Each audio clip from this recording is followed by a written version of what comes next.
विषयी विसर पडिला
म्हणल्याकरता समोर येते हरिभक्तीपरायण संगीत विशारद भास्कर महाराज वा त्यांना साथ देतील हरिभक्तीपरायण संगीत विशारद ज्ञानेश्वर महाराज वा आणि त्यांना पखवादाची साथ देतील विदर्भभूषण आमचे परम स्नेही असणारे गजानन महाराज कवळ आणि त्यांना साथ देण्याचा प्रयत्न करी विनायक बर्डे.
अंगी ब्रह्मरस ठसावला माझी मध्ये झाली अनारवाच्या छंद या नामाचा घेतलासे लाभाची आसोसे पुढे चाली मना धनाचा कृपणा लोभ जैसा तुका म्हणे गंगा सागर संगमी अवघ्या झाल्या उर्मी एकमय माझी मदत झाली अनावरवाच्या छंद या नामाचा घेतलासी समचरण सरोज सांद्रणी लांबुदाभ जगननिहित पाणीव मंडन मंडनाना तरुण तुलसी माला कंजनेत्रम सदय धवलहासं विठ्ठलं चिंतया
ज्ञानेशो भगवान विष्णु निवृत्तिर भगवान हरः सोपानो भगवान ब्रह्मा मुक्ताख्या ब्रह्मचित कला जयांचे केलिया स्मरण होय सकळ विद्यांचे अधिकरण तेची बंधू श्रीचरण श्री गुरूंचे ते नमस्कारोनी आता विनव वाग विलासिनी जे चातुर्यार्थ कला कामिनी ते श्री शारदा विश्वमोहिनी नमस्कारिणी मी नमो सद्गुरु तुकया ज्ञानदीपा नमो सद्गुरु सच्चिदानंद रूपा नमो सद्गुरु भक्त कल्याण मूर्ती नमो सद्गुरु भास्करा पूर्ण कीर्ती सेवेलागी सेवा झालो तुमच्या लागलो निज चरणा अहो स्वामी तुकया देवा यावरी न करावा अभेर मस्तकाये पायावरी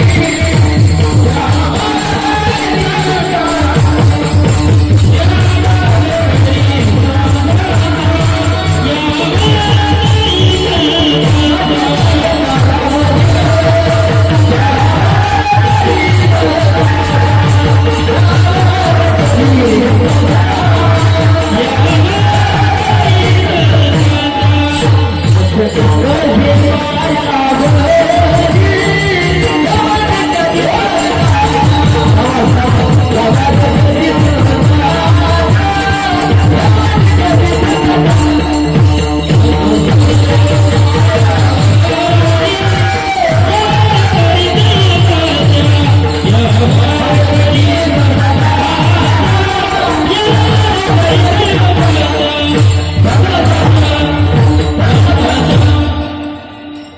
मस्तक हे पायावरी या वारकरी संतांच्या विषयी विसर पडिला निशेष अंगी ब्रह्मरस ठसावला माझी मद झाली अनावर वाचा छंद या नामाचा घेतलासे.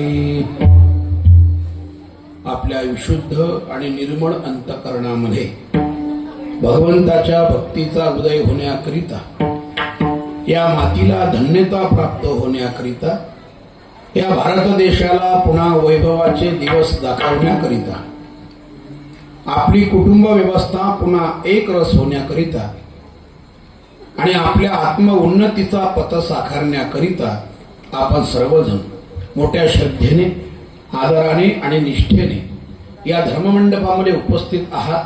उपस्थित सर्व माता भगिनी पुरुष वर्ग तरुण बांधव कॉलेजमध्ये आणि विद्यापीठा स्तरावरती एज्युकेशन घेणारी युवक आणि युवती सर्वांच्या चरणारविंदी साष्टांग विनम्र अभिवादन करूया. कार्यक्रमाचं स्वरूप अतिशय उल्लेखनीय आणि वाख्यांना जोग आहे. ते रेखीव चोखीव टाप टीप दर्दी गर्दी शिस्त शांतता आणि या सर्वांच्या एकत्रीकरणाने कार्यक्रमाला लाभलेलं हे सौंदर्य.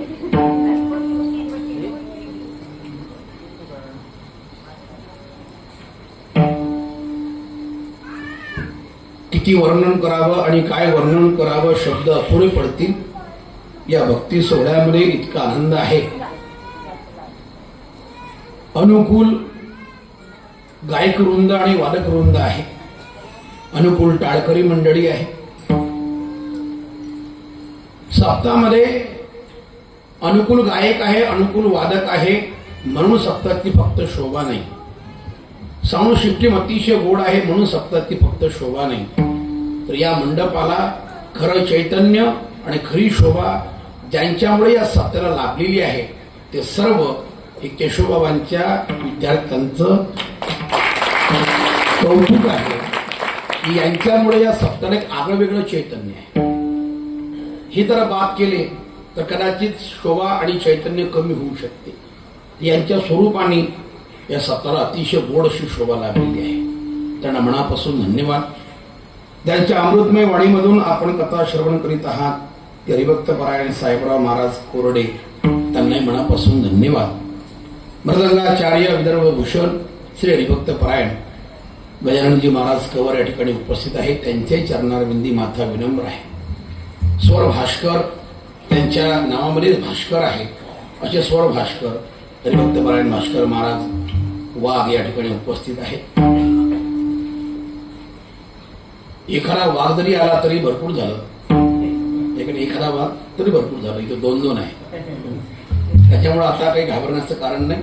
ते माझ्या पाठीमागे आहे. भिऊ नकोस, मी तुझ्या पाठीशी आहे. त्याच्यामुळे वाघ पाठीमागे मग घाबरण्याचं काय कारण? काहीच कारण नाही आहे.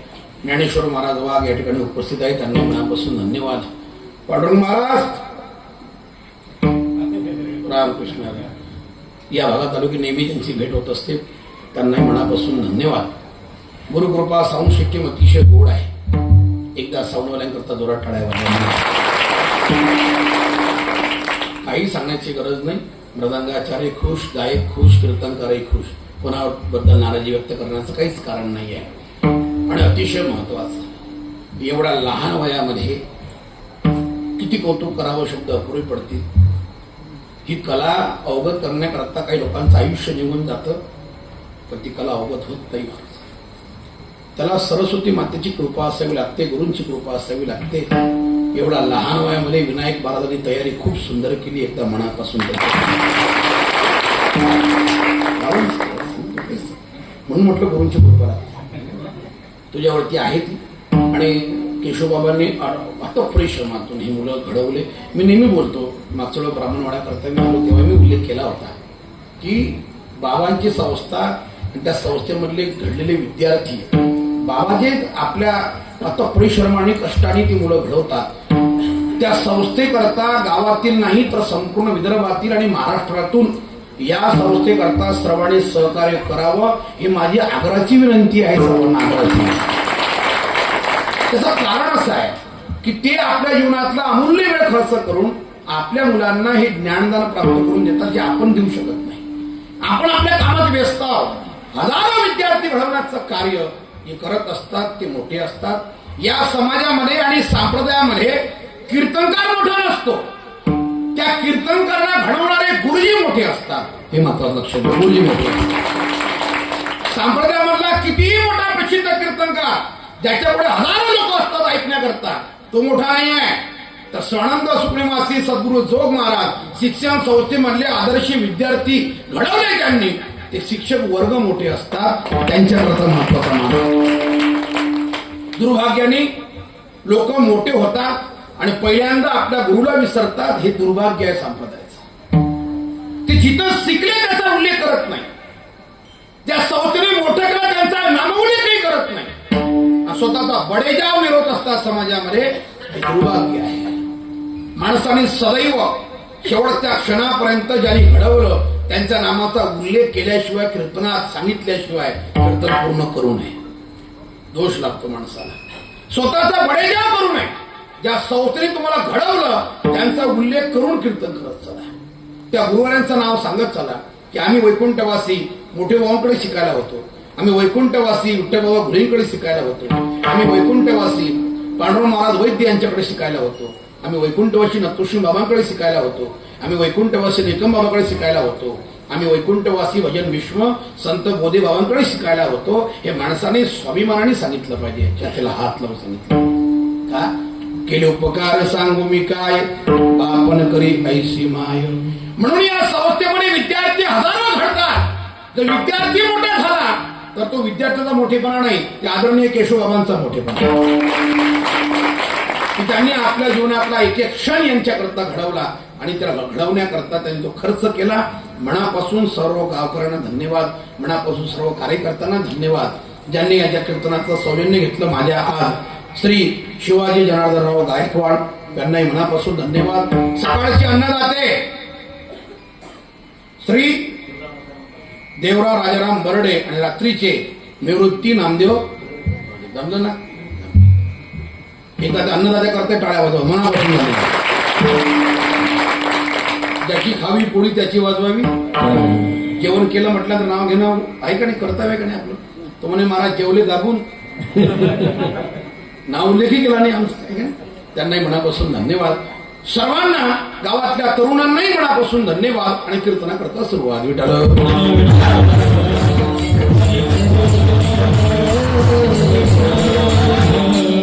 या अभंगामधून जगद्गुरु तुकोबा आहे आपल्या पारमार्थिक जीवनामधला अनुभव समाजासमोर ठेवताय. महाराज बोलताय माझ्या जीवनामध्ये मी काही पारमार्थिक साधना करत होतो आणि त्या पारमार्थिक साधनेच्या माध्यमातून मला काही गोष्टी साध्य झाल्या.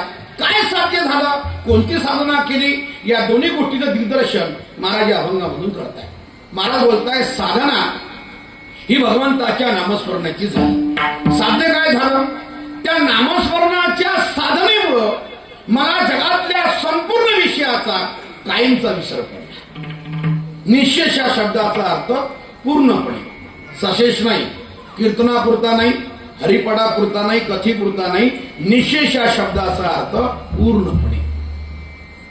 जगातल्या कोणत्याही विषयाबद्दल मला आता आकर्षण राहिलं नाही. शब्द, स्पर्श, रूप, रस, गंध, गाडी, बंगला, पैसा, प्रतिष्ठा, मान, सन्मान, सौंदर्य, माझ्यासमोर कोणताही विषय उभा करा, त्या विषयाचा प्रभाव माझ्यावरती पडत. कसलंही आकर्षण आणि कसलाही लोभ माझ्या अंतःकरणामध्ये जगातल्या कोणत्याच विषयाबद्दल होत नाही. या स्थितीवरती जीवन गेलं, या बोधावरती जीवन माझं गेलं. साधा प्रश्न आहे महाराज, आमची शंका अशी आहे की माणसाला विषयाचा विसर पडू शकतो का? हे शक्य आहे का? कारण ज्ञानोबारायांचा आध्यात्मिक विश्वामधला सैद्धांतिक विचार मी आपल्या सर्वांच्या समोर ठेवणार आहे. तो सिद्धांत असा आहे की माऊली बोलताय माणूस जीव विषयरूपी जलाशयातला मासा आहे. नीट आहे का? आणि मासा जसा पाण्याशिवाय जिवंत राहू शकत नाही, तसा जीव म्हटला तर तो विषयाशिवाय जिवंत राहू शकत नाही. विषयी जडीचे जलचर ज्ञानोबारायांचा सिद्धांत आहे. जीव हा विषयरूपी जलाशयातला मासा आहे. अरे विषय तर त्याचे प्राण आहे, त्याची धावपळ विषय करतच आहे. त्याच्या जीवनातला प्रत्येक क्षण तो विषयाच्या प्राप्तीकरताच करतोय. अरे माणूस कसा राहील जिवंत पदा वाचून, माणूस कसा राहील जिवंत पैशा वाचून, माणूस कसा राहील जिवंत सौंदर्य वाचून, माणूस कसा राहील जिवंत प्रतिष्ठे वाचून. अरे जगातल्या सगळ्या विषयाचा जर माणसाला विसर पडला तर तो जिवंत कसा राहील. विठ्ठल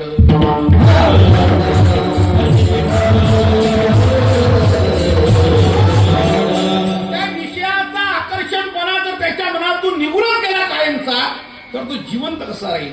विषय तर त्याचा प्राण आहे. कसा आहे, परमार्थ करणं एक बाजू आहे, फक्त परमार्थ करणं हे एक बाजू आहे, पण अंतकरणामध्ये कोणताही विषय न ठेवता परमार्थ करणं ही दुसरी बाजू असते. आम्ही सर्वसामान्य लोक जे परमार्थ करतो माझ्या सहित आपण सगळे, हा आपला परमार्थ अंतकरणामध्ये विषयाची लालसा ठेवून चालू आहे. नीट ऐका, कोणाच्याही अंतकरणातले विषय बाहेर पडले नाही हे प्रांजळपणे माणसाने कबूल करावे. आम्हाला आकर्षण पैशाचं आहे, आम्हाला आकर्षण दुसऱ्याच्या गाडीचं आहे, आम्हाला आकर्षण सौंदर्याचं आहे. अरे जगातला कोणताही विषय आहे जे पाहिल्याच्या नंतर आम्हाला लोभ निर्माण होत नाही. असा कोणताही विषय आहे जे पाहिल्याच्या नंतर मनामध्ये आकर्षण तयार होत नाही. आमच्या अंतकरणामध्ये प्रत्येकाच्या विषयाची लालसा दडलेली आहे आणि परमार्थ चालू आहे. या जगाच्या पाठीवर असा एकच वर्ग आहे ज्यांनी आपल्या अंतकरणातले सगळे विकार बाहेर काढले आणि स्वच्छ अंतकरणी परमार्थ करतात. असा एकमेव वर्ग तो फक्त संतांचा वर्ग आहे. दुसरा वर्ग कोणी धाडस करू नये म्हणण्याचं आणि कोणी आपला बळेजाव गाजू नये की माझ्या अंतकरणातल्या सगळा आकर्षणपणा संपला विषयाचा आणि माझा परमार्थ चालू आहे, अजिबात होऊ शकत नाही. हे स्वप्नही पाहू नये कोणी असं. या जगाच्या पाठीवर क्रांती फक्त संतांनी केली की त्यांच्या अंतकरणामध्ये कसलाही विकार राहिला नाही, कसलाही बदल लोभ राहिला नाही, कसलाही बदल आकर्षण त्यांच्या मनात राहिलं नाही. काम क्रोधे केले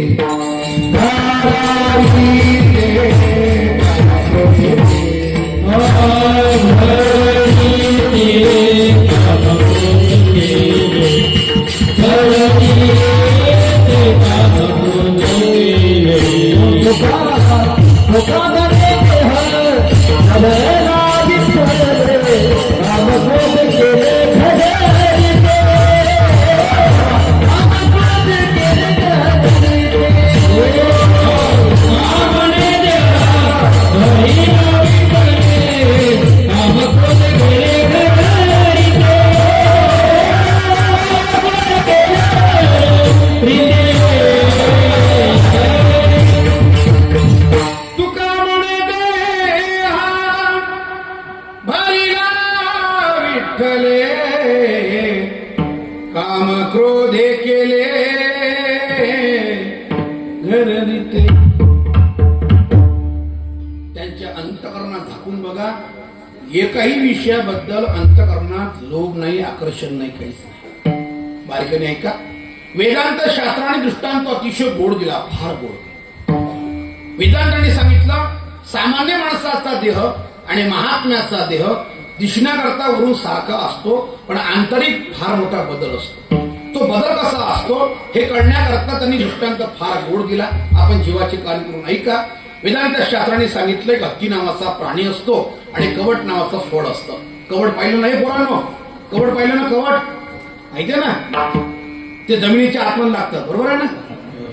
रोज म्हणता का? नाही, त्यांचा काही दोष नाही आहे. कुठं राहिलो आता हे जुनं कोण सांगता कोणाला? नाही, आम्हाला फक्त A for apple, B for संपला विषय, बाकी काहीच नाही. मास्तरीने वटाने खाऊन जाड झाली अंगणवाडीचे आणि बारीक होत चालले, पण मास्तरीने जाड होत चालले. हरकत नाही, त्यांना कोणी सांगत होत, कोणी जुनी दृष्टांत कोणी सांगत नाही. कवट नाव काय, लहान मुलांचा बुद्ध्यांक खूप चांगला असतो. हे मुलं फार टॅलेंट आहे, याकडे फार हुशार मुलं आहे. 70-80 वर्षाच्या माणसाला जे सांगता येणार नाही, अलीकडची मुलं इतकं गोड असं उत्तर देतात, अभ्यासामध्ये हुशार असतात पोरं. अलीकडची मुलं ऍडव्हान्स आहे. आपल्या पुढचंच बोलतात, ते आपल्याला कधीच बोलण्याकरता ऐकत नाही. एका मास्तरने सांगितलं पोराला, का रे तू 4 वर्ष झाले एका वर्गात शिक्षण घेतो, केव्हा अभ्यास करणार आहे, केव्हा पास होणार आहे? तुझ्या वयाचे ज्ञानेश्वर महाराज होते वेड्या, तर त्यांनी ज्ञानेश्वरीचा ग्रंथ लिहिला, तुला माहिती आहे? तू केव्हा अभ्यास करणार आहे? मुलगा म्हटला, सर माझ्या वयाचे ज्ञानेश्वर महाराज होते तेव्हा त्यांनी ज्ञानेश्वरी सारखा ग्रंथ लिहिला, मान्य आहे मला, पण ऐका ना, तुमच्या वयाचे ज्ञानेश्वर महाराज जेव्हा होते ना सर, तेव्हा त्यांनी समाधी घेतली, तुम्ही केव्हा घेता? पोरं ऍडव्हान्स आहे, पोरं बोलण्याकरता कोणालाही ऐकत नाही, तेवढंच खरं आहे, वाद नाही आहे. पण त्यांना याच वयामध्ये, एवढ्या बाल वयामध्ये जर परमार्थाचं बाळकडू जर भेटलं ना, तर हे मुलं भविष्यामध्ये संप्रदायाचं वैभव म्हणून तयार होतील. नक्की होईल. विनयाबद्दल तर मी बोलणारच नाही, मला शब्द पुरे पडतात. अशी प्रॅक्टिस जर हा करत राहिला ना, तर संबंध महाराष्ट्र आणि महाराष्ट्राच्या बाहेरही त्याची क्रांती होईल, इतकं गोड नाही. फक्त त्याचा वेळ त्याच्याकरता गेला पाहिजे आणि आई वडिलांनी आता त्याला डायव्हर्ट नाही केलं पाहिजे. नाही तर आई वडिलाचं काय चुकतं महाराज आहे ना, काय पडलं याच्यामध्ये? इंजिनियर पाहिजे, तो डॉक्टर पाहिजे, वकील पाहिजे, त्याचा सगळाच निघणं होऊन जाईल. त्याला भगवंताने ज्या गोष्टी करता पाठवलं, त्याच्या अंतःकरणामध्ये जे गोष्टी दडलेल्या आहेत, जे गुण भगवंताने त्याला दिला आहे, त्या गुणाचा गौरव करा, त्या गुणाला वाढवण्याचा प्रयत्न करा, त्याला प्रोत्साहन द्या. त्याच्या हातामध्ये जो गोडवा आहे, जी माता सरस्वती प्रसन्न आहे, त्याला डायव्हर्ट करू नका त्याच्यापासून. तो त्या क्षेत्रात जर राहिला ना, क्रांतीच करेल, नक्की क्रांती करेल. कारण त्याचे गुण आता दिसत आहे, त्याच्याकडे काय आहे त्याच्याकडे. त्याच्यामुळं माझी विनंती असेल, प्रार्थना असेल त्यांच्या गुरुवरांना, त्यांच्या परिवाराला, की ज्ञानोबारायांचा हा माझा दरबार आहे, असं काही कोणी वाटून घ्यायचं नाही की काय पडलंय संप्रदायामध्ये, काय भेटेल, कशाला काय जमेल का, करिअर बनेल का आपलं? नक्की बनेल करिअर. अरे महाराज, तुमच्या आयुष्यात ज्या कल्पना तुम्ही केल्या नाही ना, त्या कल्पना तुम्ही विचारही आणला नाही स्वप्नामध्ये, अशा गोष्टी माऊलींच्या दरबारात तुम्हाला प्राप्त होईल. फक्त विश्वास, फक्त विश्वास. तुम्हाला काहीच कमी ठेवणार नाही. अरे काय गुन्हा आहे महाराज तिथं, तुका म्हणे तेथे सुका काय काय विश्वास महत्वाचा आहे. सांगतो तुम्हाला, ऐका. ज्ञानोबारांच्या दरबारात तुम्ही जितक्या वाजता मनातून विषय काढला ना, जितक्याही वाजता, रात्री 1:30-2 वाजता, माऊली मला भूक लागली, मला जेवण पाहिजे, अशी इच्छा फक्त निर्माण करा. अनुभव आहे का? किती वाजता निर्माण करा. तुमच्या समोर नाही अन्न आलं ना, आम्ही कीर्तन करणं बंद करून टाकलं. फक्त तुम्ही विश्वास ठेवा, तितक्याच राहा. वैकुंठवासी मृदंग सम्राट पांडुरंगबाबा विद्याकडे आम्ही पकवास शिकत होतो, बरं का महाराज, तुम्हाला माहिती आहे. डवरी गुरुंचे शिष्य होते बाबा. वैकुंठवासी भाऊराव महाराज डवरी पुण्यामध्ये राहत होते. त्यांच्याकडे पकवास घेऊन जायचे, आनंदीवरून खांद्यावरती, आणि बोल शिकून यायचे. ही साधना. हजारो विद्यार्थी घडवले. वर्षाची फी फक्त 100 रुपये. ती दिली नाही दिली काही फरक पडत नव्हता. 100 रुपये फक्त फी वर्षाची. शेवटचा हात क्षण थांबेपर्यंत हात असा हलायचा बाबाचा, तरी बोल शिकवायचे, म्हणजे शिकवायचे. शेवटचा क्षण होईपर्यंत, आयुष्याचा संपेपर्यंत बाबांनी क्लास घेतला मृदंगाचा आणि संस्थेतला. शेवटच्या क्षणापर्यंत थांबले नाही बाबा, जाईपर्यंत क्लास घेतला. रात्री 1:30-2 वाजता इंद्रणीच्या घाटावरती मृदंग वाजवायचं. तुम्हाला आमच्या जीवनातला घडलेला प्रसंग सांगतो. एक दिवस इतकी भूक लागली, रात्रीचे 2 वाजले. बरेच विद्यार्थी होते घाटावरती, प्रत्येकाला भूक लागली. संध्याकाळी जेवण व्यवस्थित झालं नाही, मृदंग वाजून वाजून प्रत्येकाला भूक लागली. फक्त मनामध्ये विचार आला, काय आता काही खायला भेटलं असतं किती बरं झालं असतं, खूप भूक लागली रे, असा फक्त विचार मनामध्ये गेला. कोण आणि इतक्या 2 वाजता काय भेटणार आहे, जाऊ द्या, पाणी प्या, झोपून राहा, करा प्रॅक्टिस बंद आणि आपण झोपून जाऊ आता, असा फक्त मनात विचार केला. एका धर्मशाळेमध्ये फार मोठा पंगत झाली होती, फार मोठा उत्सव झाला आणि पंगत झाली, भरपूर लोक जेवण करून गेले, अन्न खूप उरलं होतं. त्या लोकांनी विचार केला की चला, घाटावरती बरेच भिकारी झोपलेले असतात, आपण अन्न फेकून दिल्यापेक्षा आपण घाटावरती घेऊन जाऊ. सगळे पंचपक्वानाचे सगळे बकेटा भरून त्या घाटावरती आल्या. आवाज दिला, ज्यांना कोणाला जेवण करायचं असेल या, इथे भरपूर अन्न आणलेलं आहे. विद्यार्थी तुटून पडले, महाराज तुटून पडले आणि ते सगळं हातामध्ये घेतलं. हातामध्ये पत्रवाडी आहे, एका डोळ्यामध्ये आनंदाचे अश्रू आहे, एक एक घास खाणं चालू आहे. आणि माऊलींच्या कळसाकडे बघून मनामध्ये भाव केला. माऊली, फक्त मनात विचार केला की तुम्ही रात्री 2 वाजता आमची जेवणाची व्यवस्था केली, याला माऊलींचा दरबार म्हणतात. दरबार में ज्ञानेश्वर महाराज के दुख दर्द मिटाए जाते हैं, दुनिया के सताए लोग यहाँ गले से लगाए जाते हैं, दरबार में ज्ञानेश्वर महाराज के. ज्ञानेश्वरांची उभी सांगतो तुम्हाला एक फार मोठ आहे. माऊली बोलताय, तुम्ही अरण्यामध्ये आहात, खाण्याकरता जवळ तुमच्या काहीच नाही, तुम्हाला भूक लागली आणि तुम्हाला जेवण पाहिजे. देवावरती आणि ज्ञानोबावरती विश्वास जर तुमचा दृढ असेल ना, तर एक पातेलं घ्या, 3 दगडाची चूल मांडा, त्या पातेल्यात पाणी टाका, रेती वाळू त्याच्यावर टाकून द्या, झाकण ठेवून द्या. माऊलीला विनंती करा, मनापासून देवाला प्रार्थना करा. तर देवावरती विश्वास असेल ना, माऊली बोलताय 10-15 मिनिटानंतर झाकण काढा, त्या पातेल्यावरचं त्या रेतीच्या जाग्यावरती तुम्हाला सुंदर असा भात तयार झालेला असेल. याला विश्वास असं म्हणतात. मला ऐका, उभी ऐका. आदनी घातलिया हरड, हरड म्हणजे रेती वाळू. आदनी घातलिया हरड होय अमृताचे तांदूळ, त्या जागेवरती अमृतासारखा भात तयार होईल. भुकेची लागी वेळ श्री जगन्नाथ. विश्वास म्हणतात.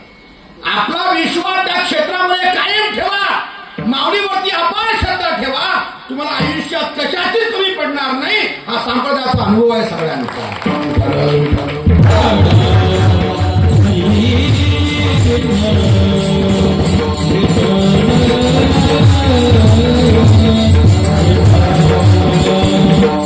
नानाबाई माझी अनाथाची माय, ज्ञानाबाई माझी अनाथाची माय.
पारमार्थिक क्षेत्रामध्ये आल्याच्या नंतर तुम्ही विश्वास ठेवा, ज्ञानोबावरती काही आयुष्यामध्ये कशाची उडी वाचत नाही.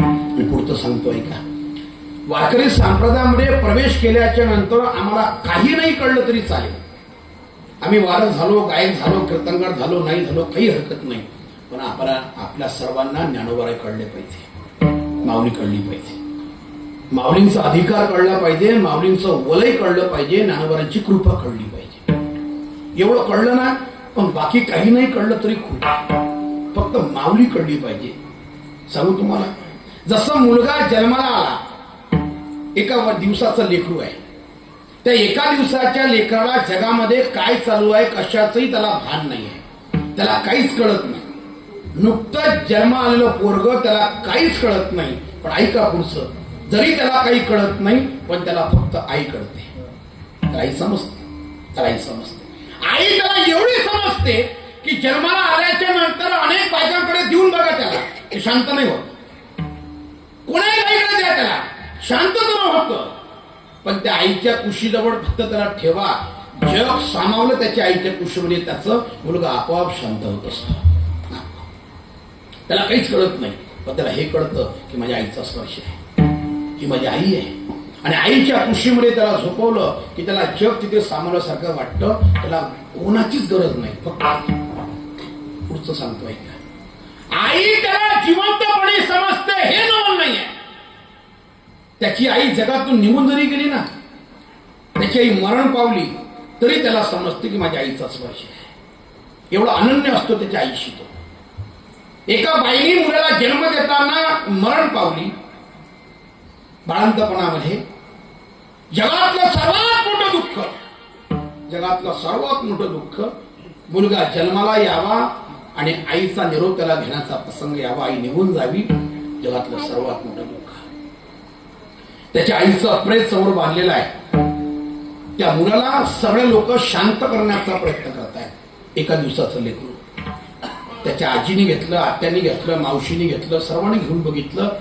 त्याला झोपवण्याचा प्रयत्न केला, त्याला थापटून निजवण्याचा प्रयत्न केला, बाहेरचं दूध पाजण्याचा प्रयत्न केला, पण पूर्ण शांत होत नाही.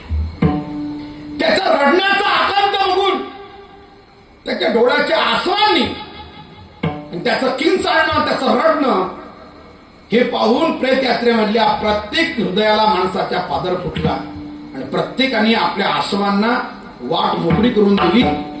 प्रेत यात्रेमधला प्रत्येक मनुष्याने बैरडत होती त्या पोराचं किंचाळणं बघून. काय दुर्भाग्यशील या पोराचं. नुकतं जन्माला आलं हे मुलगं आणि याची आई मरण पावली.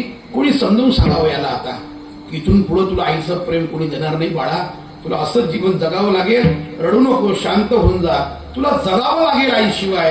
कोणी समजून सांगा. कितीही प्रयत्न केला तो मुलगा शांत होत नाही. कसं शांत करावं या पोराला, कसं समजून सांगावं. एका आईने सांगितलं, एक काम करा, त्याच्या आईच्या प्रेताजवळ फक्त 2 मिनिटं त्याला झोपवा. त्या लेकराला आईच्या कुशीजवळ फक्त झोपवलं महाराज. आईच्या अंगाचा स्पर्श पोराला झाला, मुलगा शांत झाला. शांतपणे झोपी गेलं लेकरू. ते जिवंतपणी त्या आई समजते, नवल नाही आहे. जगातून जरी त्याची आई निघून गेली तरी त्याच्या आईचा स्पर्श त्याच्या अंगाला झाला की माझ्या आईचा स्पर्श आहे, माझ्या आईची कूस आहे. मुलगा शांत होतो. त्या एका दिवसाच्या लेकराला काहीच कळत नाही, पण त्याला आई कळते. आणि आई कळली की त्याला मग कोणाची गरज नाही. तसं संप्रदायामध्ये राहत असताना आम्हाला काही नाही आलं आणि काही नाही कळलं तरी हरकत नाही, पण आम्हाला माऊली कळली पाहिजे. आम्हाला माऊलींचं वलय कळलं पाहिजे. किती कृपा आहे माझ्या माऊलींची, ते काय करू शकता, करील ते काय मोहे महाराज, परी पाय बिद शुद्ध अंगी. अरे ज्ञानोबारांच्या दरबारात येता, ज्ञानोबारांच्या संप्रदायात राहता, दुःख व्यक्त करता. तुम्हाला कळली माऊली? ज्या माऊलींच्या तुम्ही छत्रछायेखाली राहता ना, ती अनाथाची माऊली आहे. तुम्हाला सर्व लोकांनी तुमचा तिरस्कार करावा अशा वेळेस फक्त माऊली तुम्हाला पदरात घेईल. माऊली आणि तेच तुम्हाला मोठं करेल. फक्त त्यांच्याजवळ राहताना दुःखी कधी व्हायचं नाही, असमाधानी कधी व्हायचं नाही. आणि संप्रदायाची सेवा निष्पृह भावनेने फक्त करत राहा. कोणाला मागणी करू नका पैशाची. अरे माऊली एवढं देईल तुम्हाला की तुम्ही कल्पना केली नसेल, एवढं देईल माऊली तुम्हाला, काहीच कमी पडणार. तुम्ही काय पुढे हात पसरता? तुम्ही लेकरं माऊलींच्या, लोक कोण आहे देणारे तुम्हाला? देणारे माऊली आहे. विश्वास त्यांच्यावरती ठेवा, लोकांना मागण्या करू नका. फक्त ज्ञानोबारांची सेवा आहे म्हणून फक्त संप्रदायाची सेवा करा. अरे काय देईल ना माऊली, तुम्ही विचार सुद्धा. कृपाळू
ही ज्ञानोबरांची कृपा आहे. विनायकवरून हा विषय वाढला. याच्याकरताच मी एवढं बोललो की त्याला पाहून माझं बालपण आठवलं मला. तुम्ही त्याला संप्रदायामध्ये दाखल केलं ना, इतका गोड त्याचा हात आहे. महाराजांना साथ करतोय तो इतक्या लहान वयामध्ये. एक साधी गोष्ट नाहीये. विश्वास ठेवा ज्ञानोबरावरती, माऊली तुम्हाला भरभरून देईल, काहीच कमी पडणार नाही. मी सांगत होतो ऊंट नावाचं फळ असतं, हत्ती नावाचा प्राणी आहे, आणि त्या हत्तीला खाण्याकरता ते कौट द्या तुम्ही. वेदांत शास्त्राने सांगितलं हत्ती जेव्हा कौड प्राशन करतो त्याच्या पोटाचा प्रवास करून दुसऱ्या दिवसाला ते कवड त्या विष्ठेद्वारे बाहेर पडतं. वेदांताने सांगितलं ते स्वच्छ करा, धुवून घ्या, आणि बाजारामध्ये जे विकण्याकरता कौट आले ना, या कवटाला त्याच्यामध्ये टाकून द्या. विकत घेणारा माणूस किती विद्वान असला आणि किती बुद्धिमान असला तरी बाजारामधलं कौड कोणतं आहे आणि हत्तीच्या पोटाचा प्रवास करून आलेलं कोणतं कौट आहे, या दोन्ही मधला फरक माणसाला कळणार नाही. का कळणार नाही? त्याचं कारण असं आहे, हत्तीने जसं कौड खाल्लं होतं तसंच कौड त्याच्या विष्ठीद्वारे बाहेर पडलं. त्या कवटाला त्याने काहीच केलेलं नाही आहे. ओळखू येणार नाही की बाजारामध्ये विकण्याकरता कौड कोणता आहे आणि हत्तीच्या पोटाचा प्रवास करून आलेलं कौड कोणता आहे, कळणार नाही. पण फरक नाही का? माऊली बोलताय फरक फार मोठा झाला. वेदांत शास्त्राने सांगितलं. काय फरक घडला? जे बाजारामधलं कौट आहे त्याचे तुम्ही 2 भाग करा, त्याच्या आतमध्ये तुम्हाला घर भेटेल खायला, आणि हत्तीच्या पोटाचा प्रवास करून आलेलं जे कौट आहे त्याचे तुम्ही 2 भाग करा, त्याच्या आतमध्ये तुम्हाला कोणताही घर सापडणार नाही. हत्तीने कवटाच्या वरच्या भागाला काही न करता आत्माला घर खाऊन टाकला. ही भगवंतानी दिलेली त्याला कला आहे हत्तीला. तुम्हाला हे पटत नसेल तुमच्या बुद्धीला तर तुम्ही एक काम करा, कौट मी आणतो, हत्ती आपल्याकडे असतात, आपण घेऊन आलो असतो, काही प्रश्नच नाही आहे. त्याची व्यवस्था तुम्ही करा, आपण दृष्टांत करू आणि त्याचा निर्णय लावून घेऊ, काही प्रश्न नाही आहे. जर वेदांत शास्त्राने हा दृष्टांत दिला त्याच्यामध्ये खोटं मानण्याचं काही कारणच नाही आहे. तसा दृष्टांत संपला. सिद्धांत असा आहे, महात्म्याचा देह, तुकोबारायचा देह, नाथमारांचा देह, काल जलसमाधी सोहळा होता, ज्ञानोबारांचा देह, आमचा देह एक सारखाच आहे पाहण्याकरता. पण अंतकरणात काय बदल आहे? आमच्या अंतकरणामध्ये विकार भरलेले आहे आणि महात्म्याच्या अंतकरणामध्ये कसलाही विकार नाही आहे. म्हणून ते म्हणू शकतात अभंगाचं विषयी विचार पाणी आणि जय विषयी विचार पाणी आणि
त्या काळामध्ये 12व्या शतकात संत नामदेव महाराजचं कीर्तन चालायचं पंढरपूरच्या वाळवंटात.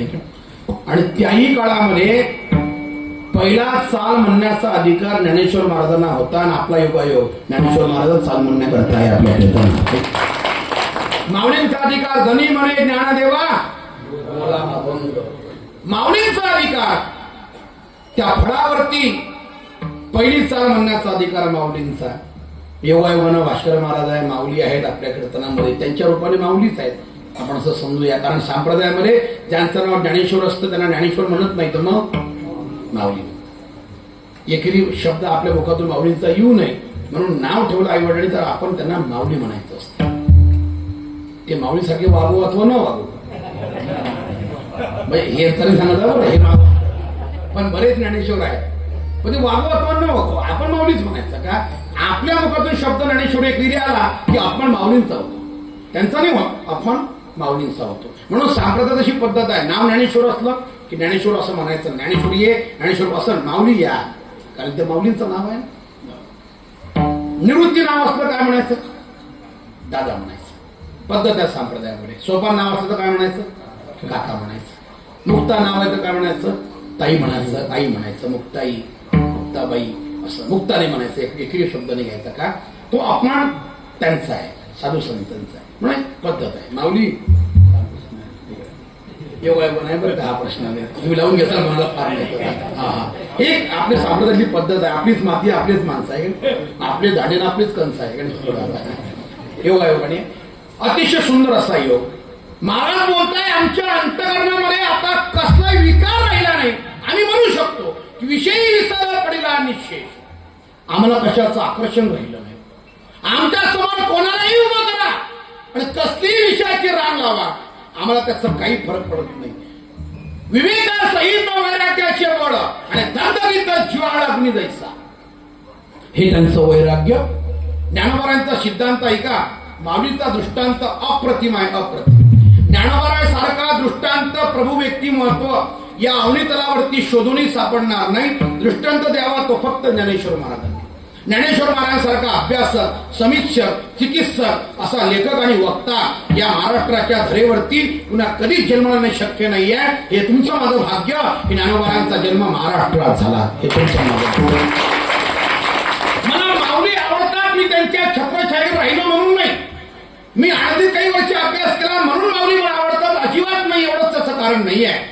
माऊली मला का आवडतात त्याचं महत्वाचं कारण मी तुम्हाला सांगतो की माऊलींना 56 भाषा येत होत्या आणि 56 भाषा येत असूनही माऊलींनी ज्ञानेश्वरी जेव्हा लिहिण्याचा प्रसंग आपल्या जीवनामध्ये आला तेव्हा ज्ञानेश्वरी त्यांनी इतर कोणत्याही भाषेत न लिहिता त्यांनी ते मराठीतच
संस्कृतपणा कळत नव्हतं. माऊलींनी किती मोठी क्रांती केली, तुमचं माझं भाग्य. इतर कोणत्याही भाषेत न लिहिता त्यांनी प्राकृत आणि मराठी भाषेमध्ये ग्रंथ लिहिला, तुमचं माझं भाग्य आहे.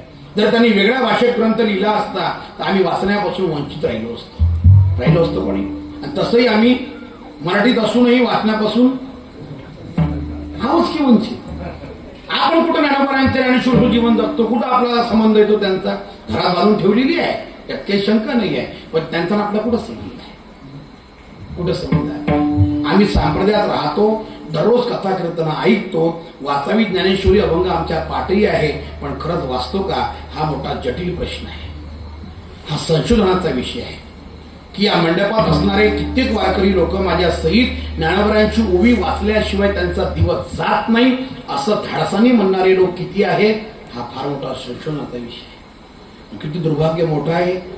ऐकून ऐकून आपलं आयुष्य निघून चाललं, पण माऊलींच्या ज्ञानेश्वरीचं आकर्षण अजूनही आम्हाला लाभलं नाही. किती मोठं दुर्भाग्य आहे. कधी लागेल, कधी आम्हाला त्याची गोडी लागेल, कधी वाचणं सुरू करू आम्ही. अरे ज्ञानोबरायांच्या ज्ञानेश्वरीचं वाचन झाल्याशिवाय आणि महाराजांचा अभंग वाचल्याशिवाय आपला दिवस जर जात असेल ना, मी खरं सांगतो, आपण वारकरी म्हणण्याचा आम्हाला काही अधिकार नाही, काही अधिकार नाही. बळे जेव्हा करू नये माणसानं, आणि मी संप्रदायाचा सेवक आहे असं म्हणू नये. संप्रदायाचे सेवक तुम्ही तेव्हा निष्ठावंत होता जेव्हा दररोज एक तरी ओवी, एक तरी अभंग वाचल्याशिवाय आपला दिवस जात नाही. त्यावेळेस वारकरी म्हणण्याचा अधिकार आहे आपल्याला. हे मी सांगून जमणार नाही, हे माझ्या वाचनात झालं पाहिजे. दररोज तुम्ही वाचलं पाहिजे, तर मला सांगण्याचा अधिकार आणि तुमचा ऐकण्याचा अधिकार. बोलण्यामध्ये काही अर्थ नसतो. बोलत तर कोणी पण या आसनावरती उभं राहून कोणी म्हणतं आई माझी, हे म्हणण्याकरता काही धाडस लागत नाही, कोणाचेही पाठ झालंच आहे. पण खरंच तो आईची सेवा करतो का, हा फार मोठा जटिल प्रश्न आहे, मोठा प्रश्न आहे. गाणं म्हणण्याकरता, कविता म्हणण्याकरता काही धाडस लागत नाही, कोणी म्हणू शकतं ते. पण तो किती दिवस भेटतो आईला, तो कधी जातो त्याच्या आईकडे, आणि आईचं सुख दुःख कधी विचारतो का तो, हा फार मोठा प्रश्न आहे, जटिल आहे. तसं ज्ञानोबरायांची ज्ञानेश्वरी वाचली पाहिजे हे म्हणणं फार सोपं आहे, पण स्वतः कीर्तनकार किती वाचतात आणि ऐकणार किती वाचतात, हा फार मोठा जटिल प्रश्न आहे. चला, ज्ञानोबरायांसारखा अभ्यासक आणि चिकित्सक या महाराष्ट्र धरेवरती पुन्हा कोणी जन्माला येणं शक्य नाहीये. या विदर्भाच्या प्रांतामध्ये कारंजा आणि अकोला मूर्तिजापूर या रोडवरती एक गाव आहे, मुरंबा नावाचं सामान्य गाव आहे, साधं गाव आहे. त्या गावामध्ये एका शेतकऱ्याचा मुलगा जन्माला आला. नाव आहे डॉक्टर विजय पांडुरंग भटकर. संगणक तयार करण्याकरता आपल्या देशाने अमेरिकेला 92 मध्ये संगणक मागितलं होतं, दिलं नाही त्यांनी. या विदर्भातला एक सुपुत्र, त्यांनी ती क्रांती करण्याचा मानस मनामध्ये निर्माण केला. अकोला स्टेशनवरती गेला आणि स्टेशनवरती बसत असताना ट्रेनमध्ये बसला. दिल्लीला प्रवास करायचा आहे आणि दिल्लीला जाऊन पंतप्रधानांना भेटायचं आहे आणि संगणक तयार करण्याकरता माझ्याकडे बुद्ध्यांक आहे, मला काही साधनं द्या, काही उपकरणं द्या, काही वेळ द्या, काही पैसा द्या, संगणक मी तयार करेन.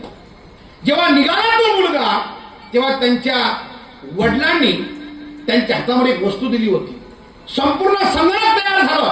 विचारलं डॉक्टर विजय भटकरांना की डॉक्टर साहेब, आपल्या आयुष्यामध्ये एवढी मोठी क्रांती केली, देशामध्ये विश्वामध्ये नाव झालं तुमचं, आणि संगणक क्षेत्रामध्ये फार मोठी क्रांती केली, कॉम्प्युटर बनवलं तुम्ही, कसं घडलं हे, कोणाची कृपा आहे, कशाचं रहस्य आहे? तरी सांगितलं काहीच नाही म्हणे.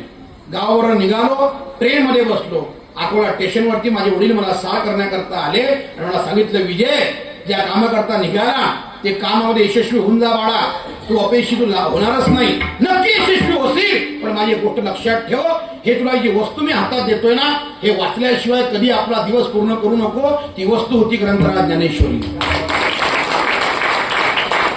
डॉक्टर साहेबांनी सांगितलं, ज्ञानेश्वरींची वाचन केल्याशिवाय, माऊलींची कृपा झाल्याशिवाय माझा दिवस कोणता गेला नाही. आणि संगणक क्षेत्रात जर मी मोठा झालो असेल, ही क्रांती झाली असेल, तर हे फक्त ज्ञानेश्वर महाराजांची कृपा आहे माझ्यावरती, फक्त ज्ञानेश्वर महाराज. काय वैभव महाराज माऊलींचं, आम्ही एवढे वंचित आहोत त्या वैभवापासून. दुर्भाग्य असं म्हणावं लागतं आपल्याला. समर्थाचे पोटी आम्ही जन्मलो करंटी. समर्थाच्या कुळामध्ये आमचा जन्म झाला, पण आमच्या कुळामध्ये जन्म होऊन सुद्धा आमच्या मनात तो भाव राहिला नाही. दृष्टांत अप्रतिम आहे, वाढवत नाही विषय. माऊली बोलताय, महात्मा विषयाचा त्याग करतो हे नवल नाही आहे, विषय देखील महात्म्याचा त्याग करून निघून जातात, हे आश्चर्य आहे. किती मोठं आश्चर्य. आम्ही फक्त विषयाचा त्याग करतो, विषय महात्म्याचा त्याग करून निघून जातात, थांबवते नाही संतांकडे. कशाप्रमाणे? दृष्टांत माऊलींचा. एक फार मोठा वटवृक्ष आहे, त्या वटवृक्षावरती अनेक पक्ष्यांनी घरटे बांधलेली आहे. एक दिवस तो वटवृक्ष पेटला, आग लागली त्या झाडाला. आता पक्ष्यांना सांगावं लागत नाही की तुम्ही उडून जा. जर तुम्ही उडून नाही गेला तर आग आणखी तुमच्या जवळ येईल आणि घरासह तुम्ही जळून खाक व्हाल. तुम्ही थांबू नका, उडून जा. आग लागल्याबरोबर जसे पक्षी थांबत नाही आपाप निघून जातात, तसं संतांच्या जीवनातलं वैराग्य प्रखळ बघितलं की विषयाला सांगावं लागत नाही, तुम्ही ते थांबू नका. त्या पक्षाप्रमाणे विषय आपोआप निघून जातात, तिथं थांबत सुद्धा नाही. संतांकडे दृष्टांत ज्ञानोबा आगी लागली या रुखी देखुनी सैरा प्रति पक्षी. ज्याप्रमाणे आग लागल्याच्या नंतर पक्षी निघून जातात, त्याप्रमाणे विषयी तेजिले संत अद्या दुसरा काळाने वाचा. त्या विषयाने संतांचा त्याग केला आणि निघून गेले. म्हणून महाराज बोलताय, विषयी विसर वडिला निशेष अंगी ब्रह्मरस ठसावला. आणि हे कशामुळे घडलं महाराज त्याचं उत्तर देत आहे. साधना कोणती केली सांगताय.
क्या बात आहे, धन्यवाद मनापासून.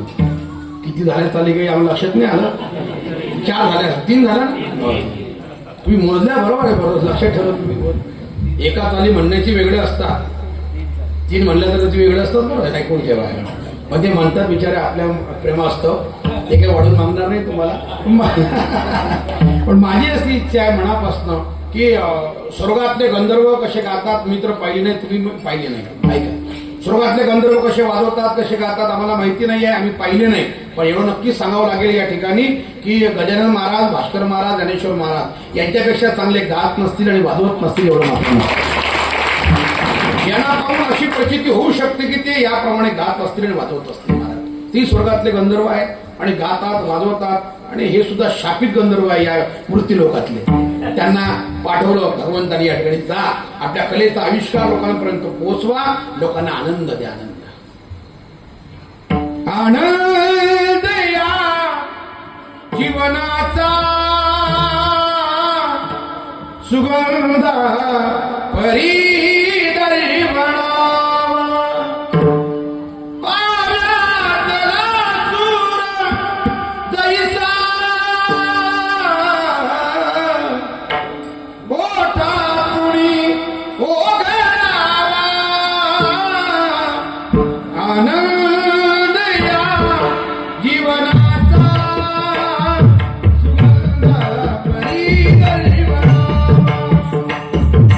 आनंद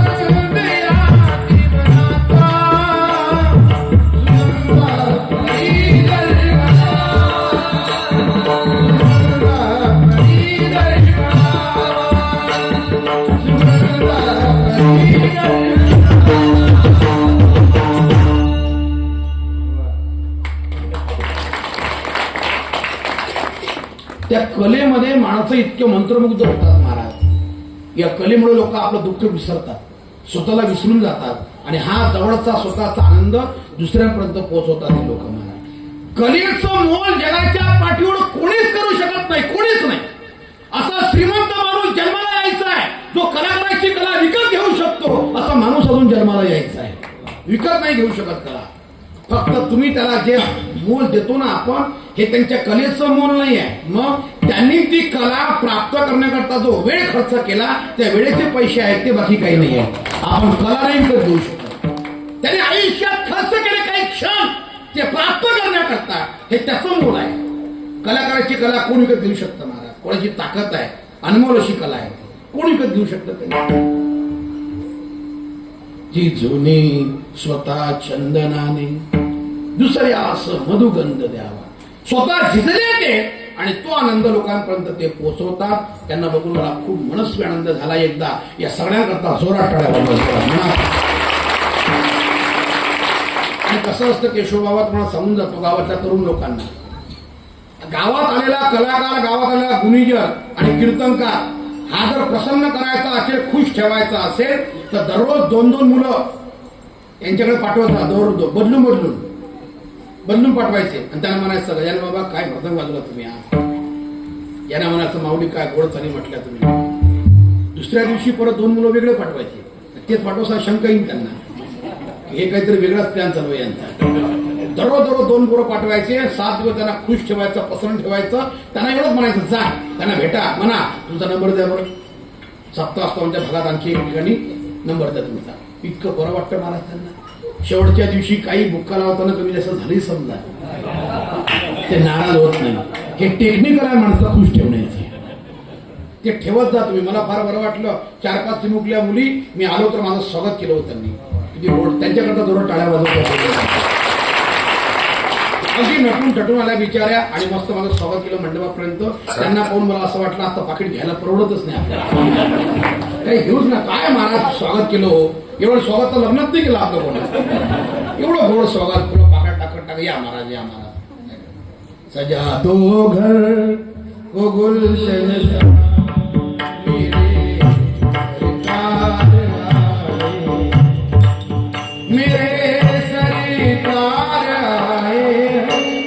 मेरे सरकार आए हैं, मेरे सरकार आए. लगे कुटिया भी गुलशन सी, मेरे सरकार आए. किती बरं वाटतं वक्त्याला. मला इतका खुश होतो तो वक्ता की त्याला तिथे काही घेतलं काय नाही घेतलं काही फरक पडत नाही. त्या भेटल्या नाही मला मुली. त्यांना भेटायला सांगा नंतर मला. त्यांना 100 बक्षीस द्यायचं आहे मला कीर्तन झाल्याच्या नंतर. नक्की देतो त्यांना. काय आहे मला माहिती. मी आणले ना सोबत बॅग मध्ये आहे. मग अशी दिली असते पण ते सोबत नव्हते ना एवढे माझ्या. त्या होत्या 4-5 जणी. त्यांना आता भेटल्यावर द्यावं लागेल नंतर. पण नंतर भेटायला सांगा त्यांना. मला फार बरं वाटलं. त्यांच्या आईवडिलांकरता आणि त्यांच्याकरता जोरात टाळ्या म्हणा. दररोज असंच स्वागत करा कीर्तनकाराचं. कीर्तनकार खुश. आणि तो कीर्तनकार खुश कसा ठेवायचा हे फक्त आसुराच्या लोकांकडून शिकायचं आहे. वा फार आदर्श मोठा ठेवला तुम्ही. मला धन्यवाद, मनापासून धन्यवाद तुम्हाला. महाराज बोलताय की त्या साधनेमध्ये मग्न झालो. की साधना कोणती? माझी मजा झाली अनावरवाच्या. छंद या नामाचा घेतला से. भगवंताच्या नामस्मरणाचा छंद एवढा मला लागला की वाचा अनावर झाली. बडी मुश्किल से नरतन मिला है, क्या पता फिर किधर जाएगा वो. कृष्ण कहने से श्याम कहने से, कृष्ण कहने से तर जाएगा. एक हाथ पर सपानी पार भव से उतर जाएगा.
कृष्ण कहने से श्याम कहने से तर जाएगा पार भव से उतर जाएगा. भगवंताचं नामस्मरण एवढं झालं की यथाव्रज गोपिकानाम जे भागवतामध्ये वर्णन केलं नारद भक्ती सूत्रामध्ये, त्या गोपिकांचं भजन करावं, भक्ती करावी तर त्या गोपिकाप्रमाणे करा. किती केली बाळा असताना देव विसरली माय, आई आपल्या मुलाला स्तनपान करण्याकरता विसरली, एवढी भक्ती केली त्यांनी भगवंताच्या भेटीवर. एवढा त्याग कोण करेल महाराज? कोणती आई अशी आहे की आपल्या मुलाचा विसर पडेल तिला ती स्तनपान करणार नाही, दुग्धपान करणार नाही? कोणती आई आहे? त्या गोपिका विसरल्या. विश्वाच्या इतिहासामध्ये असं एकमेव उदाहरण ते गोपिकांचं, फक्त एवढा त्याग कोणीच आपल्या आयुष्यामध्ये केला नाही जे गोपिकांनी त्याग केला भगवंताकरता. आणि म्हणून संप्रदायामध्ये गोपिकांचा अधिकार असामान्य आहे. भजन कोणतंही असो, सप्ताह कोणताही असो, त्याची सांगता, त्याचा समारोप गवळण म्हटल्याशिवाय होत नाही, कारण त्यांच्या नंतर कोणाचा अधिकार नाही राहिला बाकी. तेवढा मोठा अधिकार आहे त्यांचा. गोपिकांचा अधिकार असावा, अंतिम अधिकार आहे. एवढा त्याग कोणी करू शकत नाही. काय त्याग केला मला प्रतिष्ठाचा विसर पडला. तुझ्या मुरलीचा ध्वनी अकल्पित पडिला कानी, विवळ झाले अंतकरणी,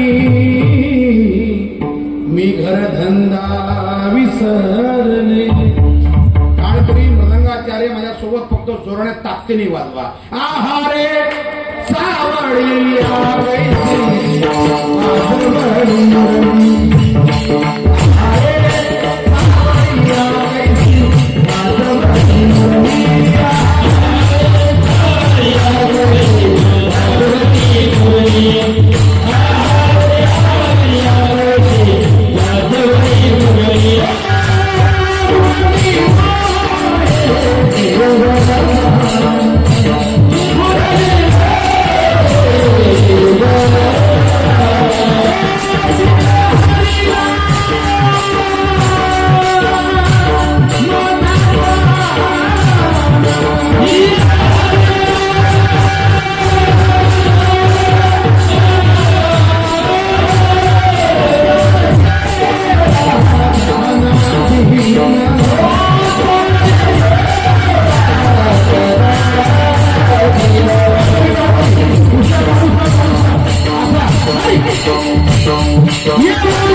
आनंद घेतला आपण वेगळ्या विश्वात.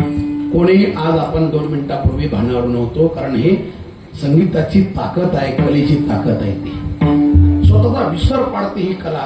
भजन वा संप्रदाय म्हणलं माणसाचं सगळं दुःख विसरून जाते मनुष्य, त्याला वारकरी भजन म्हणतात. काही राहत नाही, आपण कशाचंही दुःख अंतकरणात शिल्लक राहत नाही, त्याला वारकरी बास म्हणतात, वारकरी भजन म्हणतात. आणि ही ठेवण आमचे वैकुंठवासी भजन भीष्म संत बोधेबाबांची ठेवण. बाबा ही म्हणून फार गोड म्हणायचंय, फार गोड. संप्रदायामधले जेवढेही काही वारकरी चाली म्हणण्याचा साठा लोकांकडे आलेला असेल, तर हे उपकार फक्त संप्रदायावरती संत बोधेबाबांचे उपकार आहे. फार गोड म्हणायचं. मुरली मोहे केवळ बाण, तिने हरिला माझा प्राण, संसार केला दाना येऊनी हृदयी संचरली, आहारे सावळी आईसी वाजवली. त्याच्या मुरलीचा स्वर कानावरती पडला ना, महाराज त्यांना कशाची आठवण राहत नव्हती. एवढा त्याग ते गोपिकांचा होता. एवढं भजन आपल्या आयुष्यात होणं महत्वाचं आहे. त्याला म्हणतात वाचा अनावर होणं. महाराज बोलताय माझी वाचा अनावर झाली आणि मला छंद कशाचा लागला, भगवंताच्या भजनाचा छंद लागला. चला आपण ही 2 मिनिटं भगवंताच्या भजनाचा छंद लावून घेण्याचा प्रयत्न करू आणि उरलेल्या 10-15 मिनिटांमध्ये भगवंताच्या चरणारविंदी सेवा समर्पित करायची आहे. 2 मिनिटाकरता सर्वांनी हात वर करायचे आपले सर्वांना. वा वा, पंढरपूर आहे, पंढरपूर. बाहेर बसणारे, गोट्यावर झोपणारे, बसणारे सर्वांनी हात वर. क्या बात आहे, धन्यवाद. मनापासून सर्वांनी माझ्याकडे लक्ष द्या, माझ्या टाळीकडे. कोणी काही वाजवायचं नाही, फक्त टाळी वाजवायचे. सर्वांनी लक्ष देऊ माझ्याकडे. एक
किती बारीक बारीक पोऱ्या बघा बरं, किती सुंदर नाचतात बघा.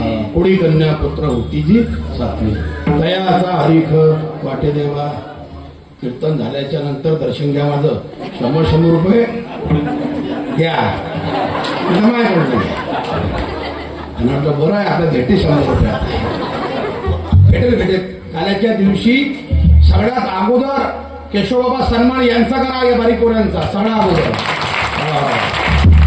सन्मानाचे खरे अधिकारी आणि खरे गोपाळ भगवंताला आनंद वाटणारे हे गोपाळ आहेत सगळे यांचा सन्मान पहिल्यांदा करा सर्वांनी झाला तुमचा परमार्थ फलद्रूप झाला यज्ञ सफल झाला तुमचा गावातल्या तरुण मंडळी जेवढे काही बसले असतील या मंडपामध्ये मंडपाच्या बाहेर घरी झोपणारे सगळे ऐका तुम्ही गावातले सगळे तरुण एकत्रित आलात म्हणून हा सप्ताह इतक्या मोठ्या आणि भव्य स्वरूपामध्ये होतोय चंद्र सूर्य असेपर्यंत सप्ताह चालू राहील फक्त तुम्ही एकत्र राहा गावातला तरुण कोणताही गावातला तरुण तो कोणत्याही जातीतला कोणत्याही धर्मातला असो त्यांनी आपल्या गावाच्या भूमीकरता या मातृभूमीकरता या सप्ताहामध्ये एकत्रित आलंच पाहिजे संघ शक्ती कलियुगे भागवतामधला महामंत्र आहे संघटन या कलियुगामधली खरी शक्ती आहे आपण सर्वांना माझी प्रार्थना विनंती आहे की आपण छत्रपती शिवाजी महाराजांचे मावळे आहोत आणि धर्माकडच्या कार्याकरता आपण एकत्रित येऊन नांदणं महत्वाचं आहे माझी प्रार्थना विनंती आहे तुम्हाला राजकारण ठिकाणी ठेवायचं आपले अंतस्थवाद या मंडपात येऊ द्यायचे नाही आपल्या मातीचं कार्य आहे आपल्या भूमीचं कार्य आहे या अनुषंगाने सर्वांनी एकत्रित या मी आवर्जून सांगत असतो गावातला सगळा तरुण गावातली प्रत्येक मुलगी माहेरला जर आली नाही उत्सवाला आणि पुणे मुंबई नाशिक नागपूर कुठेही असणारा मुलगा उत्सवाकरता गावात जर आला तर गावाचं नाव आसोला राहत नाही तर आसोला हे पंढरपूर होत असतं हे आपल्या सर्वांच्या उपस्थितीने फक्त माझ्या भूमीचं कार्य आहे मी वर्षभर जाणार नाही पण उत्सवाकरता गेल्याशिवाय राहणार नाही ही प्रत्येक तरुणांची प्रत्येक मुलीच्या मनातली भावना असते ते आलं पाहिजे मला सर्वांनी आलं पाहिजे माझी विनंती आहे आपल्याला आपण छत्रपतींचे मावळे आहोत फोटो लावला आपण मागे बॅनरवरती महाराजांचा मला फार बरं वाटलं आणि त्यांच्याकडे बघून एक वाक्य स्फूर्ण माझ्या मनामध्ये ते आपल्या सर्वांच्या समोर ठेवणार आहे अरे भवानी मातेचा लेख तो मराठांचा राजा होता भवानी मातेचा लेख तो मराठांचा राजा होता चुकला नाही कोणासमोर मुघलांचा तो बाप होता अरे कोणी चुकत असेल तर त्याला सत्याची वाट दाखवा आणि कोणी आडवा येत असेल तर त्याला हिंदूची जात दाखवा स्वाभिमान ज्यांनी सांगितलं छत्रपती शिवाजी महाराज आपण त्यांचे मावळे आहोत धर्माकरता कसं जगायचं कसं लढायचं हे त्यांनी शिकवलं आम्हाला त्या विचारांसोबत आम्हाला जीवन जगायचं आहे मनापासून गावातल्या सर्व तरुणांकरता एकदा जोरात टाळ्या वाजवा सर्व तरुणांकरता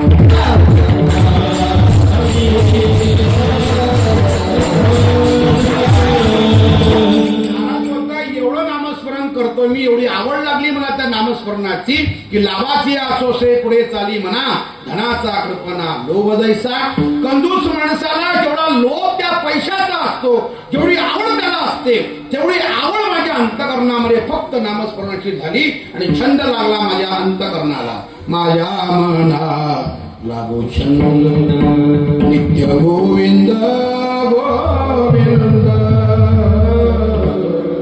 माझ्या मनाला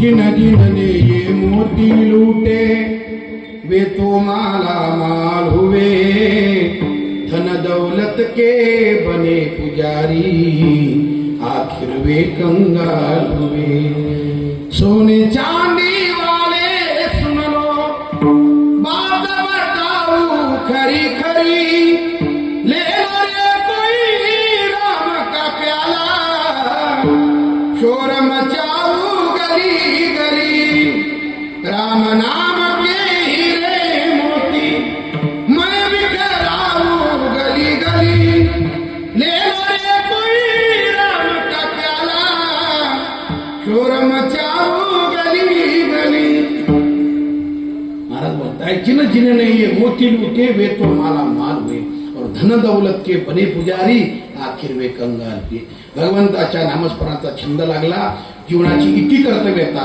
जीवनाची साफल्यता जीवनाची पूर्णता त्या भगवंताच्या भजनामध्ये आहे महाराज बोलले एवढा छंद लागला प्राप्त काय झालं भगवान परमात्माचं स्वरूप मला प्राप्त झालं कशाप्रमाणे तसे उत्तर देतात महाराज तू का म्हणे गंगा सागर संगा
नदी आपला प्रवास करत करत समुद्राला जाऊन भेटते आणि एकदा समुद्राची भेट तिला झाली की नदीचं पाणी कोणतं आहे आणि सागराचं पाणी कोणतं आहे हे सांगणं अशक्य असतं. अवघ्या झाल्या उर्मी एकमय त्याप्रमाणे तुका म्हणे गंगा सागर संगमी. सागराचा आणि नदीचा संगम झाला, त्याच्यामधलं द्वैत संपलं आणि अद्वैत स्थितीवरती त्यांचं जीवन प्राप्त झालं. महाराज बोलतायत त्याप्रमाणे मला भगवंताची भेट झाली, किंबहुना भगवंताची भेट झाली असं नाही तर भगवंताचं स्वरूप मला प्राप्त झालं. भगवंतामधलं माझ्यामधलं द्वैत संपलं आणि अद्वैत स्थितीवरती माझं जीवन त्या ठिकाणी प्रस्थापित झालं. हे साध्य माझ्या आयुष्यामध्ये प्राप्त झालं. कशामुळे? एकच साधना झाली, नामस्मरणाची साधना झाली, माझी मदत झाली. अनावर वाचा आणि छंद या नामाचा घेतला असे. त्या नामस्मरणामुळे विषयाचा विसर पडला, भगवंताचं स्वरूप मला प्राप्त झालं. एवढा अभंगाचा सार गुरुवरांच्या कृपेने आपल्या सर्वांच्या समोर सांगण्याचा प्रयत्न केला. एखादा विद्वान कीर्तनकारी शब्दाच्या इमारती उभ्या करे, शब्दाचे झाड उभे करे आणि त्याच्या बुद्धी कौशल्याने एक वेगळा चिंतन मांडण्याचाही तो प्रयत्न करेल. हा प्रत्येकाच्या बुद्धी कौशल्याचा भाग असतो. माझ्या गुरुवरांच्या कृपेने मला जसं सांगता आलं तसं स्वानंद सुखनिवासी सद्गुरू जोग महाराज वारकरी शिक्षण संस्थेच्या गुरुवरांच्या चरणारविंदी सेवा समर्पित करतो. वाणीला विराम देतो. मोठी मोठी मंडळी आहे, सर्वांना मनापासून धन्यवाद देऊन वाणीला माझ्या शब्द प्रपंचाला या ठिकाणी पूर्ण विराम. जय विठ्ठल.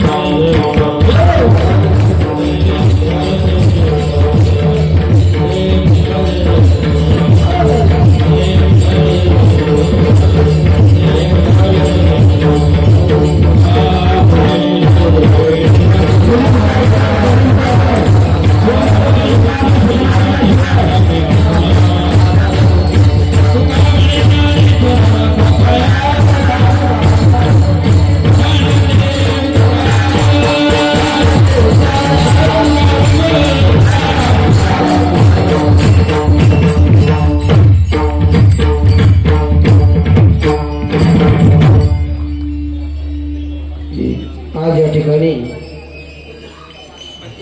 6व्या दिवसाची सेवा